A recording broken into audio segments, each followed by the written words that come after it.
오늘 소개할 주식책은 부의 설계로 메이트북스에서 2021년 12월 20일에 출간이 됐고요.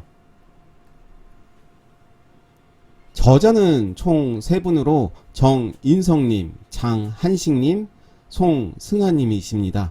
정인성님은 25년차 KBS 기자고요. 서울대학교 국어교육과 학사와 동국대학교 언론정보대학원 석사를 졸업했습니다. 2006년부터 2009년까지 베이징 특파원을 지냈고요. 장한식님은 서울대학교 신문학과 학부와 대학원을 졸업하고 KBS 기자로 입사했습니다. 2003년에서 2006년까지 베이징 특파원을 지냈고요. 송승환님은 KBS 멀티 플랫폼 편성국에서 일하는 프리랜서 작가입니다. 목차는 1부와 2부로 나눠져 있는데요. 1부에서는 부의 설계 1단계 경제 흐름을 읽고 토대를 쌓아라 1장, 2장, 3장, 4장으로 1부를 구성을 했고요. 2부 부의 설계 2단계 산업과 시장 전략을 알아야 돈을 잡는다 5장, 6장, 7장, 8장으로 구성이 되어 있습니다. 메이트북스에서 출간된 부의 설계라는 책을 리뷰해 보도록 하겠습니다. 머릿말인데요. 왜 부의 설계인가? 이 책은 돈을 어디로 어떻게 던져야 할지 막막해하는 사람들을 위한 투자 경제학 개론서라고 할 수 있습니다. 전반적인 자산시장의 작동 원리와 함께 구체적인 투자 영역의 특징과 장단점을 설명하는 책입니다. 우리가 투자하고 있는 자산시장이 어떻게 구성되고 어떻게 작동하는지에 집중하는 책입니다. 부의 설계는 집짓기와 유사합니다. 국민연금과 퇴직연금, 개인연금 등 연금 3종으로 기초를 다진 후에 주식과 부동산이라는 두 기둥을 세워 튼튼한 부의 집을 짓는 방식입니다. 1장에서는 글로벌 경제 환경에 대한 이야기로 시작이 되고 2장은 돈에 관한 이야기입니다. 3장부터는 본격적인 부의 설계로 들어가고 4장은 자산의 절대적인 비중을 차지하는 부동산 이야기입니다. 5장에서 8장은 본격적인 주식 투자에 관한 내용입니다. 결론적으로 이 책이 담고 있는 메시지는 일확천금식 투자란 없으며 지혜로운 투자자가 건강한 경제를 만든다는 철학입니다. 1장 파도 뒤 바람을 보라. 돈꼭지를 잠그는 테이퍼링. 테이퍼링이라는 단어는 작년부터 미국 연준에서 많이 들리는 이야기입니다. 테이퍼링이라는 사전적인 의미가 가늘게 만들다 라는 의미인데요. 뒤에 자세히 설명이 되어 있고요. 경제 정상화를 위한 연준의 출구절 1단계는 추가 프로그램 중지, 2단계는 테이퍼링을 통한 양적 완화 축소, 3단계는 기준금리 인상과 양적 긴축을 통한 달러의 해소인데요. 방금 말씀드린 대로 테이퍼링이라는 의미가 가늘게 하다, 수도꼭지를 잠근다 라는 뜻으로 양적 완화로 풀고 있는 돈을 조금씩 줄인다 라는 말입니다. 즉 돈꼭지를 잠근다 라는 건데요. 이 부분에 대해서는 책에서 아주 자세히 소개가 되어 있기 때문에 양적 완화, 긴축 관련해서 그런 내용들을 아주 자세히 보실 수가 있을 겁니다. 디지털 화폐 등장, 종이 화폐 운명은? 저는 개인적으로 디지털 화폐 CBDC에 대해서 관심이 많은데요. 이 책에서도 디지털 화폐, 종이 화폐가 무엇이 다른지, 디지털 화폐가 의미하는 것이 무엇인지에 대해서 아주 자세히 소개가 되어 있는데요. 중국이 특히 디지털 화폐에 매우 적극적으로 하고 있습니다. CBDC 도입에 가장 적극적인 나라는 중국입니다. 그 이유에 대해서도 소개가 되어 있습니다. 첫째, 디지털 화폐를 사용하게 되면 자금의 이동을 쉽게 파악할 수 있고, 둘째, 시중 은행들을 거치지 않고 필요한 곳에 직접 자금을 지원할 수 있고, 셋째, 미국의 달러 시스템에 대한 도전이라는 해석이 있습니다. 중국 외에도 유럽에서도요, 2020년 디지털 유로화 보고서를 발표한 후 디지털 화폐에 대한 의견을 수렴하면서 준비 작업을 하고 있습니다.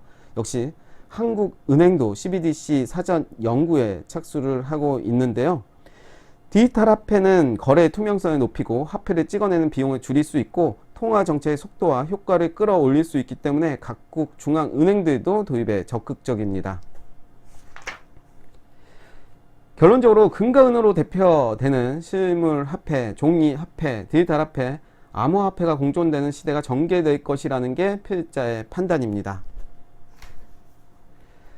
꼭 먹고 알먹는 연금 저축의 비밀에 대해서도 아주 자세히 소개가 되어 있습니다.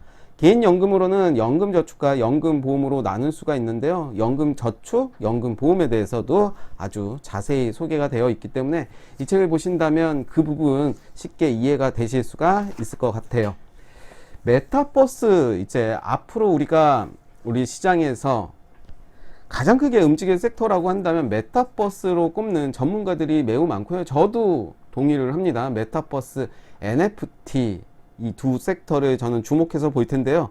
아직은 시장에서 기반이 잡혔다라고 볼 수가 없기 때문에 잘 보고 우리가 투자에 임해야 될 것 같은데 이 부분에서도 이렇게 소개를 하고 있습니다. 쏟아지는 메타버스 펀드 ETF 옥석은 가려야. 메타버스 산업이 아직은 초기 단계인 만큼 옥석을 철저히 가려야 하고 투자도 긴 호흡으로 임해야 한다는 것이 전문가들의 조언이다. 이렇게 소개가 되어 있고요. 자세히 이제 말씀드리면 좋겠지만 너무 많은 내용들을 말씀드리면 또 그것도 좋지가 않기 때문에 전체적인 산업들에 대해서 앞으로 우리가 주목을 해야 되는 산업들에 대해서 소개를 하고 있고 마지막 부분 보시면 각 전문가들이 나와서 투자는 이렇게 해야 된다라고 이야기를 하고 있습니다. 거인들 어깨에 올라타야 넓은 세상이 보인다. 8장으로 이제 소개가 되어 있는데 많은 전문가들의 투자 전략들을 소개하고 있습니다. 사교육비 대신 주식에 투자하라. 존리 님이 이제 말씀하신 그런 내용들이고요. 저는 이 부분을 한번 주목을 해서 말씀드리도록 할게요. 주린이도 돈 버는 3대 원칙, 박민수님이 소개해 주시는 글인데 주식 매매 10원칙이 있다고 합니다. 그리고 주린이도 돈 버는 원칙 3가지로 정리를 하고 있는데 손절매란 없다. 첫 번째 원칙이고 분할 매수, 분할 매도를 해야 된다. 세 번째, 배당주 투자를 해야 된다라고 이야기를 하고 있는데 저 역시 공감을 하고 있는 부분이고 사실은 쉽지가 않죠. 분할 매수, 분할 매도 일단은 쉽지가 않아요. 그 이유는 여러 경험을 통해서 스스로 알 수가 있는 부분인데 우리가 매수를 한다는 것은 그 종목이 이제 앞으로 상승할 거라는 기대감으로 매수를 하게 됐지만 적은 수량으로 매수를 했을 때 시세가 나는 경우가 있을 것 같아요. 그렇다면 더 많은 돈을 투자할 걸 이라고 이렇게 생각을 하지만 또 반대 경우를 생각을 해 본다면 역시 분할 매도도 해야 된다. 그런 측면에서 종합적으로 볼 때는 분할 매수와 분할 매도는 기계적으로 그리고 습관적으로 해야 되는 그런 부분이 아닌가 생각이 들고요.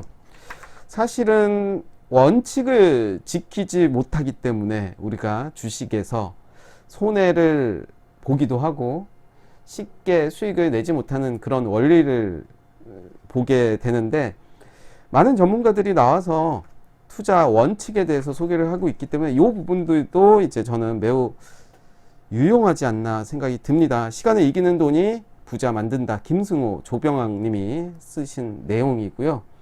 주식 투자는 역발산이다. 김동환 님. 이런 식으로 이제 내용이 이루어져 있습니다.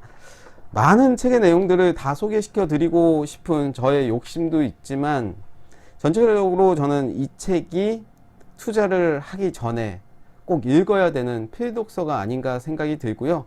이 책에서는 1부와 2부로 나눠져서 1부에서는 거시적인 시장에 대해서 소개를 하고 있습니다. 그리고 2부에서는 미시적으로 우리가 투자를 할 부분들에 대해서 소개를 하고 있기 때문에 이 책을 정독을 하신다면 아마 투자에 자신감과 어떤 원칙이 생기지 않을까 생각이 듭니다.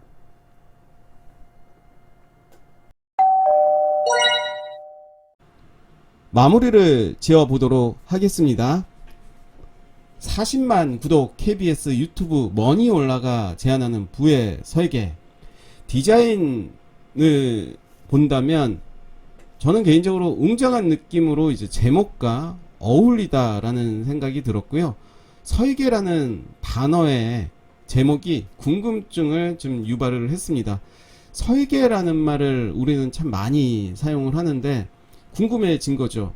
부를 어떻게 설계를 할까? 그런 제목에서 저는 다가오는 그런 점이 좀 색달랐다라고 볼 수가 있겠고, 세조평을 한다면 재테크는 설계로부터 시작한다. 모든 일은 설계로부터 시작한다. 왜 설계를 해야 하는지 답을 알려주고 있고요. 효율적 자산 관리가 왜 필요한지 알려주고 있습니다. 마무리 지어보도록 하겠습니다. 전체적인 자산 시장을 쉽게 알 수 있는 책이고요. 건강한 투자를 만들어주는 책입니다. 재테크의 기초를 닦아주는 책이라고 할 수가 있고요. 저는 설계, 디자인에서도 말씀드렸듯이 설계라는 단어가 어떻게 보면 투박할 수도 있지만 매우 궁금증을 유발했다라고 말씀드릴 수가 있겠고, 효율적인 자산관리, 건강한 투자 방법, 착한 길잡이, 현대 자본주의 투자 입문서, 이런 말들이 다 어울리는 그런 책의 내용이 아니었나 생각이 들고, 현재 자산시장이 어떻게 구성이 되어 있는지 알고 싶다면 이 책은 꼭 봐야 되지 않나 생각이 들고요. 우리가 운전을 예를 든다면 운전을 하기 전에 연수를 하는 것처럼 전체적인 투자, 자산시장을 먼저 큰 그림으로 그리고 천천히 직접 투자하는 그런 발걸음을 떼야 하지 않나 생각이 들면서, 부의 설계는 우리가 투자를 하기 전에 꼭 읽어야 되는 그런 책이 아닌가 생각이 듭니다.